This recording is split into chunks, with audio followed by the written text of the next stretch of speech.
माहौल क्या है, आए हैं वही देखने के लिए, समझने के लिए। गांव में कुछ गंदा राजनीति भी शुरू हो गया है।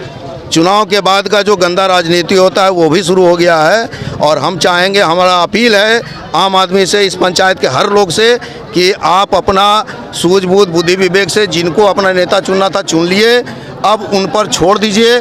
उनकी जवाबदेही है विकास करना, और उनकी जवाबदेही है यहाँ शांति व्यवस्था लागू रखना। हम लोग प्रशासन हैं, हम लोग निष्पक्ष होकर काम करते हैं। जो शिकायत होगा दर्ज कराइए, हम लोग जांच अनुसंधान करेंगे, जो दोषी होगा उस सब पर कार्रवाई होगा, छोड़ेंगे। क्या कुछ कहिएगा प्रशासन के आश्वासन पर? ठीक है, जो जनता हमारा है उसके लिए हम सही सोचेंगे, जो सही होगा प्रशासन से करवाएंगे। नाम क्या है? मेरा नाम रवि गोस्वामी है। और घर जटिया ही है मेरा। और वार्ड नंबर 8 है। और पापा का नाम मैनेजर गोस्वामी है। और आपका नाम? सुशील नाथ। और पिताजी का नाम? मैनेजर नाथ। मुन्ना कुमार गोस्वामी, पिताजी का नाम मैनेजर गोस्वामी। मैं एनजेम स्कूल का साइंस का टीचर हूं और मैं अब प्रोफेसर होने जा रहा हूं, वो प्रोसेस में है मेरा डॉक्यूमेंट।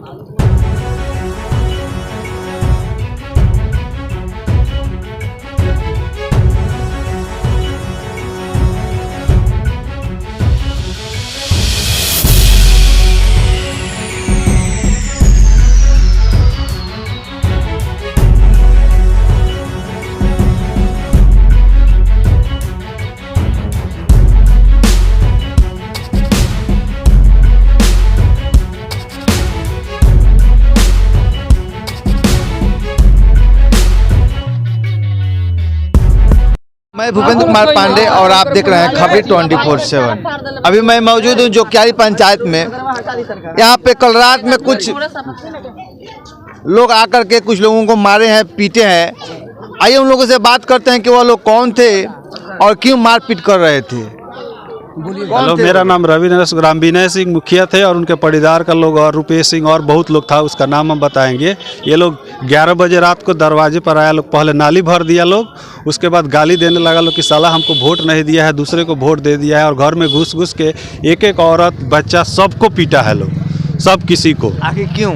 वोट नहीं दिया है इसलिए, वो हार गया इसलिए, मुखिया हार गया इसलिए सब किसी को आकर के फाठा लेकर के मैंने झुंड बना करके 30-40 के लोग को लेकर के दारू पिया करके और सबको पीटा है। कितने लोग का हाथ तोड़ दिया था। क्या उसमें राम विनय सिंह थे? राम विनय सिंह पहले 2 हाथ मारते थे, बाद में उनका कार्यकर्ता अपने हाथ में लेकर के 30-40 आदमी, अब गिनती तो नहीं गिने हैं, वो लोग लात जूता फाटा फाटी से मारने लगता था। लेकिन पहिल का हाथ उठाते थे राम विनय सिंह।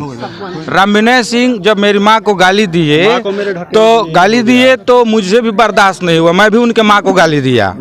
अब उसके बाद वो मारने लगे, इसको मार रहा था, उनका आदमी लोग उतना दुरल गए, इनको बांग्ला में ले जा करके बंद करके मार रहा था।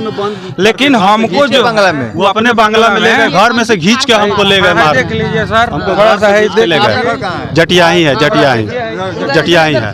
देखिए किस तरह मारा है। हाँ, जटिया ही है। और कहने का मतलब है कि फिर जो पिटाई आप उन्होंने की तो कुछ ना कुछ तो वजह होगा, केवल वोटे हो जाए। हाँ, सिर्फ वोट वजह है, सिर्फ वोट वजह है और उसकी हार वजह है। बौखलाया हुआ है, वो अपने आप को कुछ समझ रहा है कि हम ठीक है। उसको सोचना चाहिए कि 5 साल पहले भी वो मुखिया नहीं था, आज वो नहीं है, वो मतलब बेवकूफ़ नंबर 1 है और उसके बेवकूफ़ी की सज़ा उसको मिलेगी। वो गलती कर चुका है। अकेले हम ही लोग को नहीं मारा है, सब किसी को, औरत को गांव में गाली दे दे के मतलब समझिए 200 से ज्यादा लोगों को मारा है। चलिए एक एक करके सबसे आप पूछ लीजिए। क्या आप लोगों ने प्रशासन के पास गए? प्रशासन के पास हम 11 बजे रात को गए थे, तो वहाँ पे वो बोला कि FIR लिखवाइए, तो हम FIR लिखे, तो बोला हॉस्पिटल में से इंजरी बना कर लाइए, तो इंजरी वहाँ पे डॉक्टर नहीं था तो हम दे दिए वहाँ पे, बोला 9 बजे कल आइएगा, इंजरी होगा तो इंजरी यदि लेकर के रिपोर्ट लिखाएगा। घटना कितने बजे की है? 11 बजे, 10 से 11 बजे। ये तो 3 बजे से ही शुरू हो रहा था, 3 बजे से ही घूम घूम के घर से लोग को गाली दे रहा था, पीटना शुरू कर रहा था। किया है, फोन किया हूँ प्रशासन को, मैं बता रहा हूँ। अच्छा, अभी के वर्तमान मुखिया में जो जीते हैं, क्या उनको आप लोगों ने जानकारी दी? हाँ, अभी हम लोग जानकारी यहीं पर आकर के दिए हैं, तो वो बोल रहे हैं कि थाना में जाना पड़ेगा और सब किसी को जो है जन आंदोलन करके ये तानाशाही और गुंडागर्दी को रोकना पड़ेगा। सब किसी को प्रोटेक्शन चाहिए, सुरक्षित नहीं है लोग, सब लोग डरा हुआ है गाँव में। घर में घुस के कभी भी रात को किसी को मार दे रहा है, किसी को गाली दे रहा है। दारू पी रहा है सब उसके बंगला में, और उसके बाद निकल के सब किसी को पीट रहा है, 40 को खिला 24 घंटा लेके घूम रहा है। कल 3 बजे से वहाँ से हार के आया है, तब से पूरे गांव में इतना गंदा गंदा गाली दिया है, पैसा वापस लिया है अपना। लोग न पैसा इलेक्शन के लिए जो पैसा दिया था ना, घूस दिया था कि वोट दो हमको, तो हार गया है। अब कौन वोट दिया कौन नहीं दिया पता नहीं है, तो वो पैसा मांग रहा है। कुछ लोग पैसा वापस भी कर दिए हैं उसका, लोग उससे पैसा नहीं लेना चाह रहे थे, तो गोड़ पर धर धर के, जेबी में धर धर के उसका कार्यकर्ता लोग भाग भाग गया है कि ना तू धरिए लो। हम लोगों ने कोई पैसा नहीं लिया, हमने बोला कि हम लोग स्वतंत्र हैं, जो हमको अच्छा कैंडिडेट लगेगा उसको वोट देंगे। वो समझ गया कि हमारा अब आदमी नहीं रहा, क्योंकि पैसा नहीं लिया है, इसीलिए ये हम लोगों का 10 साले लोग राजू महतो के वोट दे रहा है, तुम लोग गांव में रह करके, ये भी कह करके बहुत पिटाई किया है।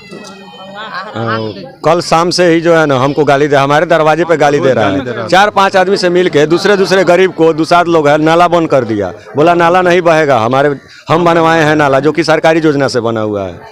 उस नाला को बंद कर दिया, वहाँ जाकर के घटनास्थल पर देखिएगा कि नाला बंद है, बांध दिया लोग। उसके बाद में उसमें गरीब लोगों को गाली दिया, तो हम बोले कि भाई काहे ऐसा गाली दे रहे हैं, पैसे वोट नहीं दिया तो फिर अगला चुनाव जीतिएगा।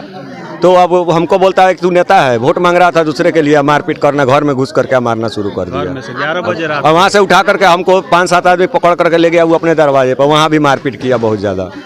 उसके बाद हमारे माँ को, हमारा भाई गया, हमारे भाई को, सबको मारपीट किया, बहुत ज़्यादा मारपीट किया। उसके बाद में मेरा भाई एक ठो गया थाना में 11 बजे रात को। न्याय चाहिए उसका, मतलब अरेस्टिंग जल्दी से जल्दी, वरना सभी गांव के लोग डरे हुए हैं, प्रशासन जल्दी आ जाए, हम लोग का हेल्प करे, वरना सारे गांव के लोग दहशत में है, सारे गांव के गरीब लोग दहशत में है, कोई किसी से नहीं, इतना ना दहशत मचा रखा है, वो घर में से निकल नहीं रहा है बाहर, दहशत में है, पूरा लोग दहशत में है। इसके लिए हम लोग चाहते हैं कि हम लोग को न्याय मिले। चलिए, प्रशासन अपना काम करेगी, पर प्रशासन कुछ ही देर में आने वाला है, और वो दूध का दूध पानी का पानी करेगा कि क्या हकीकत है। चलिए, इन्हीं तमाम खबरों के साथ मैं भूपेंद्र कुमार पांडे, खबरी 24/7, जोगियारी पंचायत, रक्सौल।